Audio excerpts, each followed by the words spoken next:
تو ایک strong follow up جو ہے شہباز صاحب کا ان پروجیکٹس پہ موجود ہے. مطلب یہ ایک ایسا ایشو ہے جو وہ سمجھتے ہیں، آپ کی گورنمنٹ سمجھتے ہیں یہ کرنا ہے، انشاءاللہ تعالی یہ ہوگا. انشاءاللہ ہم امید رکھ سکتے ہیں کہ پنجاب جو ہے وہ زراعت کے ساتھ ساتھ بجلی بھی پروڈیوس کرے گا. جی ڈیفینیٹلی ایک نیشنل کرائسس ہم فیس کر رہے ہیں انرجی کی وجہ سے، اس کی قلت کی وجہ سے. ہمارا پورے کا پورا بزنس سیکٹر، سوشل لائف، ہر طرح سے ہم سفر کر رہے ہیں اس کی وجہ سے. اگر آپ کر سکتے ہیں تو یہ تو بڑی، میں سمجھتا ہوں ویورز سن رہے ہیں، یہ بڑی ایک امید کی بات ہوگی کہ کچھ نہ کچھ جہاں بھی پوٹینشیل ہے اس کو ایکسپلائٹ کیا جائے. جی ہم کنٹریبیوٹ کریں گے جی. اس میں کچھ 400-500 میگا واٹ کے پروجیکٹس ہیں جو انشاءاللہ تعالی آ جائیں گے نیشنل گرڈ پہ. یہ ہوگا.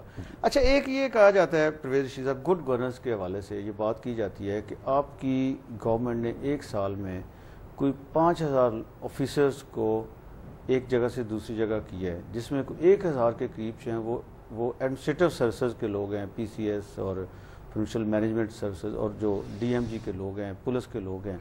اتنی زیادہ ری شفلنگ، اس کی ریزن کیا ہے؟ جب لوگ ڈیلیور نہیں کرتے جی اور زنگ لگ جاتا ہے جب لوگوں کو، تو زنگ اتارنے کے لیے آپ کو پھر تھوڑا سا کرنا پڑتا ہے. اور ہم اس پہ کبھی وہ نہیں اپولوجیٹک نہیں ہوتے ہیں کہ یہ بندہ کل ہم نے لگایا تھا تو آج ڈیلیور نہیں کر رہے، اس کو نہیں رکھو یار، لوگ کیا کہیں گے. آپ کو کرنا پڑے گا جی، بولڈ ڈیسیژنز جی کرنا پڑے گا. اور وہ ذمہ داری ہم لیتے ہیں، اس کی پوری اس کی ذمہ داری قبول کرتے ہیں، ہم نے کی ہیں.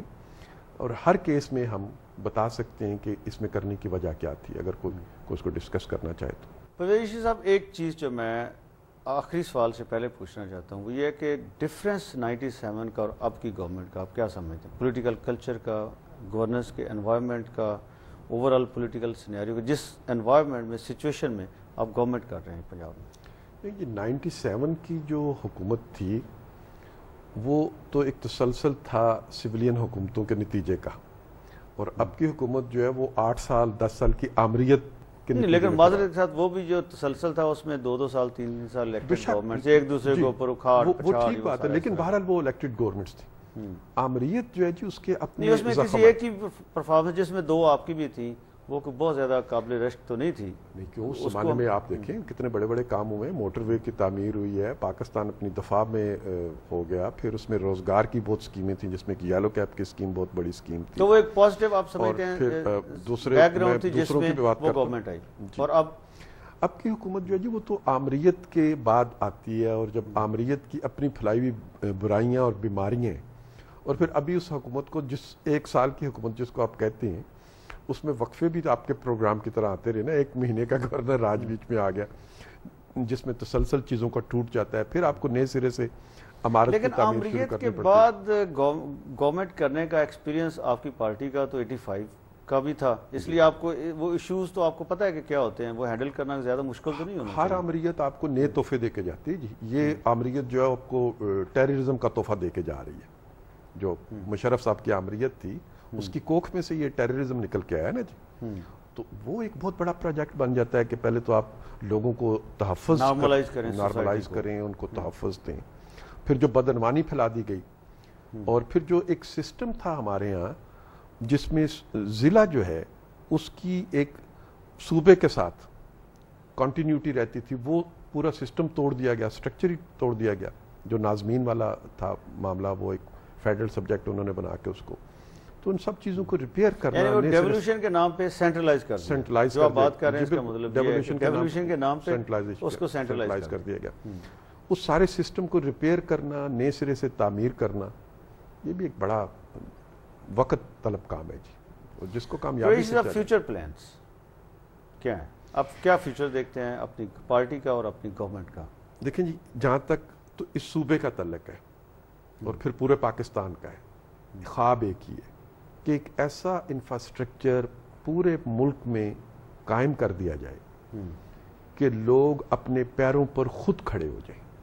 اس کے لیے انہیں اچھی تعلیم دی جائے، اچھی سڑک دی جائے، اچھی ٹرانسپورٹ دی جائے، اور تحفظ دیا جائے، اور اپرچونٹیز ان کو پرووائڈ کی جائے. لیکن اس میں وہ پنجاب میں تو آپ کر سکتے ہیں، اسلام آباد کے لیے تو آپ کو پھر 4 سال اور ویٹ کرنا پڑے گا.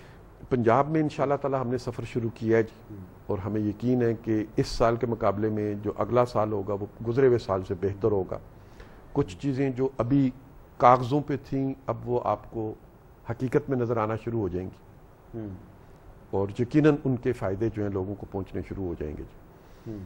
اگر ہم بجلی کی قلت پر قابو پا لیتے ہیں آنے والے دنوں میں تو اس سے صنعت کا پہیہ دوبارہ لیکن اس گھوم میں ایک جائے۔ بات ہوتی ہے، وہ کہتے ہیں جی میاں نواز شریف صاحب جو ہیں، پہلے تو ایلیگیشن یہ اس سے پہلے آپ کی جو مارچ سے پہلے تھا وہ یہ تھا جی کہ وہ مڈ ٹرم الیکشن کی کوشش کر رہے ہیں۔ اب ایک اور بات ہوتی ہے کہ جی میاں صاحب کو بہت زیادہ لوگ ان کو پریشر ہے پارٹی کے اندر سے بھی اور ان کے دوستوں کی طرف سے، ٹیمپٹیشن بہت زیادہ ہے، چونکہ پارٹی جو ہے وہ پاپولیرٹی گروتھ اس کا اپورڈ جا رہا ہے، تو اب وہ بڑے جی میچور ہو گئے ہیں۔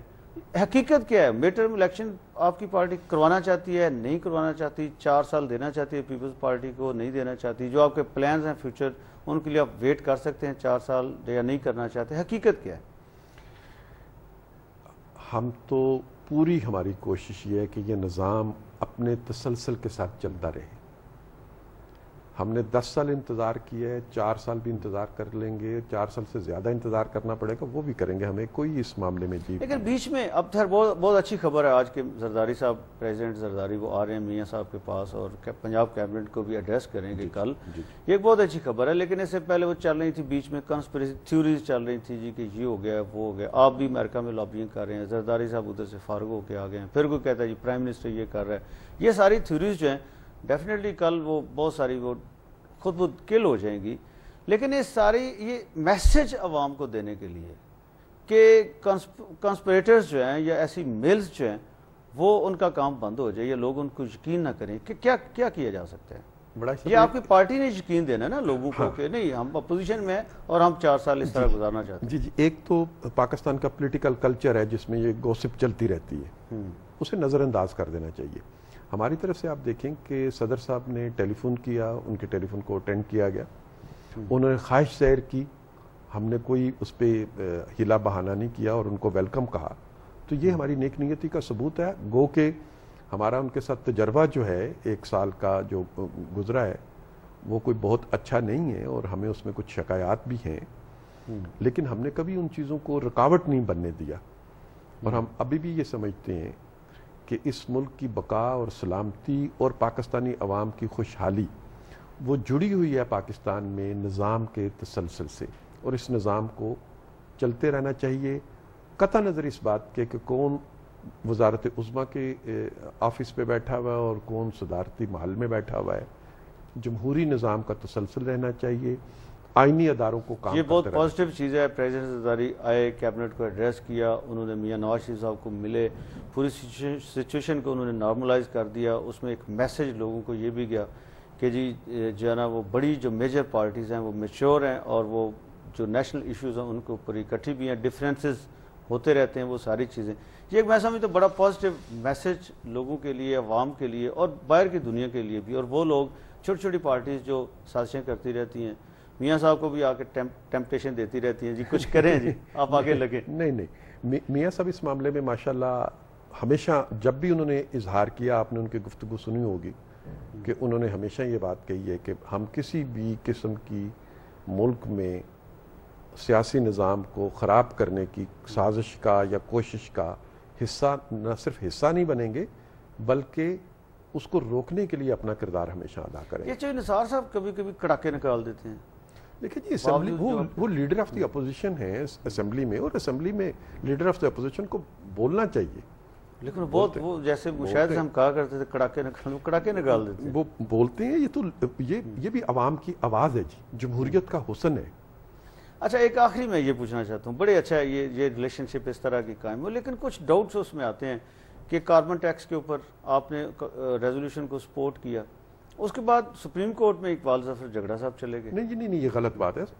اقبال ظفر جھگڑا صاحب سپریم کورٹ میں نہیں گئے، اقبال ظفر جھگڑا صاحب کی پٹیشن پینڈنگ تھی سپریم کورٹ میں 2005 سے، اور وہ کاربن ٹیکس کے خلاف نہیں تھی، وہ پیٹرولیم کی قیمتوں میں اضافے کے خلاف تھی، پیٹرولیم کمپنیوں کے خلاف، اور صرف اس میں اقبال ظفر جھگڑا صاحب نہیں تھے، اس میں پاکستان پیپلز پارٹی کی سینیٹر رخسانہ زبیری بھی موجود تھی۔ لیکن امپریشن سارا یہ جا رہا ہے جی دیکھیں مسلم لیگ نون نے یہ ڈبل گیم کی، اور ایک یہ کہا جا رہا ہے جی انہیں جوڈیشری اور پریزیڈنٹ کو لڑانے کی کوشش۔ اس کا حقیقت سے کوئی تعلق نہیں ہے، میں نے آپ کو بتایا کہ وہ پینڈنگ تھی 2005 سے۔